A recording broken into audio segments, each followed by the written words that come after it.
الأهلي يحسم مع ريبيرو ملف ضم مهاجم جديد في يناير خلال التوقف الدولي.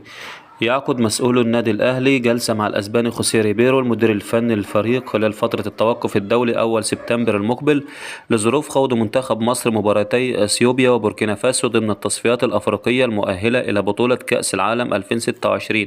من أجل مناقشته في عدد من الملفات التي تخص فريق الكرة، وأهمها ملف تدعيم مركز رأس الحربة في ظل وجود رغبة لدي الجهاز الفني وإدارة الكرة في التعاقد مع مهاجم أجنبي سوبر.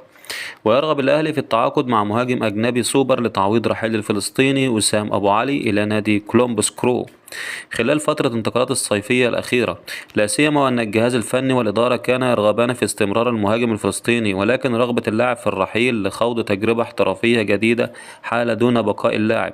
لا سيما مع تلقي النادي عرضا مغريا بقيمة 7.5 مليون دولار لبيع خدمات أبو علي. ويبحث مسؤول النادي الأهلي ضم مهاجم أجنبي في يناير، ولكن تواجهه أزمة بسبب اكتمال قائمة الأجانب لوجود الخماسي محمد علي من رمضان وأليو ديانج وأشرف بن شرقي وأشرف داري ونيتس جراديشار، وقد يضطر إلى التخلي عن أحد اللاعبين في الميركاتو الشتوي القادم. وأبرز الأسماء التي قد ترحل في يناير هو المغربي أشرف داري، وقد يتم التفكير في رحيل السلوفيني جراديشار أيضا لضم مهاجم سوبر بمواصفات خاصة. تغيير جذري في خط دفاع الأهلي في مباراة غزل المحلة بالدوري. تشهد مباراة الأهلي أمام غزل المحلة يوم الاثنين المقبل ضمن منافسات الجولة الرابعة من عمر مسابقة الدوري المصري إجراء تعديلات كبيرة على رباعي الخط الخلفي في ظل الغيابات الكثيرة التي تضرب العناصر الأساسية في الخط الخلفي للفريق الأحمر.